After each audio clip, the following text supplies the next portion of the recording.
বিস্ফোরণের ঘটনায় আমরা যখন যাচ্ছি সাংবাদিকরা এখনো ভয় পাচ্ছে, তাদের আত্মবিশ্বাস একদম তলানিতে এবং তারা এখনো ভয়ের মধ্যে আছে। একটা এই যে 1 বছর আপনারা নানান কিছু করলেন, এই নিয়ে আপনাদের দুঃখ আছে কিনা, আর এই আত্মবিশ্বাস কিভাবে ফেরানো যায় কি বলবেন? এই আত্মবিশ্বাসটা ফিরানোর জন্য আমি আপনাদেরও একটু সাহায্য এবং সহযোগিতা চাবো।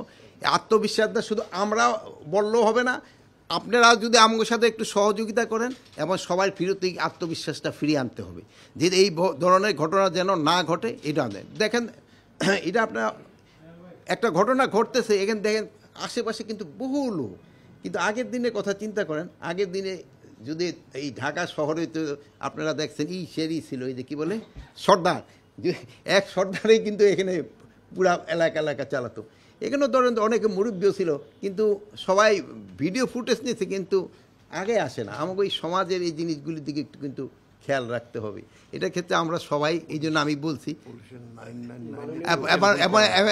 একবার আরেকটা জিনিস হলো যে পুলিশের 999 এই টেলিফোনটাকে সবাই হাতে, এটাও কিন্তু কেউ ব্যবহার করে নাই।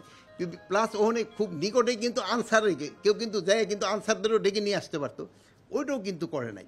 কিন্তু তারপর আমি কাউকে কোনো দোষ আমি দিতে চাচ্ছি না, বাট এই ঘটনার সাথে যারা জড়িত তাদের কোনো অবস্থায় সাথ দেব না। তার পরিচয় যত ধরনের, যেই ধরনের পরিচয় হোক না কেন। না, একটা জিনিস মাননীয় উপদেষ্টা দেখলাম যে এই যে প্রকৃত আসামি দেখা যাচ্ছে ভিডিও ফুটেজে সে অপরাধী, সে কোর্টে যায়, কোর্টের থেকে আবার জামিন নিয়ে চলে আসে। এই জিনিসটা বন্ধ না হলে তো এই মব বন্ধ হবে না। এই জিনিসটা, এই জামিন নিয়ে আসে জিনিসটা আমার জিজ্ঞেস না করে, এটা আমার মনে হয় আপনারা আইন মন্ত্রণালয় এবং আপনারা কোর্টে যে সিএমএম সাহেবরা যে সময় আপনাকে ব্রিফিং করে না, যদি এই যে আপনারা যদি তাদের জিজ্ঞেস করেন, আমার মনে হয় সবচেয়ে ভালো। আপনি যদি ওই এই সরকার গঠন হয়েছে কত 8ই অগাস্ট, 8 অগাস্ট থেকে কি আপনি কোনো পরিবর্তন পান নেই?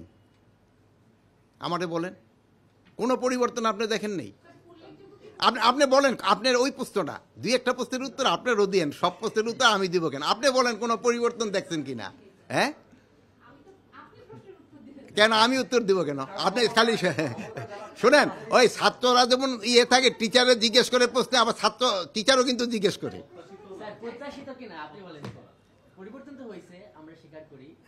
আপনারা যদি পরিবর্তনটা স্বীকার করে থাকেন, আপনারা যতটুকু খুশি, আমি অতটুকুই। নির্বাচনের ব্যাপারে আমাদের আলোচনা হয়েছে যে আমাদের প্রস্তুতি আমরা ডিসেম্বরের ভিতরে শেষ করতে চাই। নির্বাচন ক্ষেত্রে আপনারা জানেন, এটা হলো আইন শৃঙ্খলা বাহিনী যেমন একটা স্টেক হোল্ডার, প্রশাসন হলো একটা স্টেক হোল্ডার, আর একটা স্টেক হোল্ডার ইলেকশন কমিশন, আর একটা হলো সবচেয়ে বড় হলো যারা ইলেকশনে অংশগ্রহণ করবে তারা। এখানে 4 ভাগের 1 ভাগে কিন্তু আমরা আমাদের প্রিপারেশনটা আমরা ডিসেম্বরের ভিতরে শেষ করতে চাচ্ছি।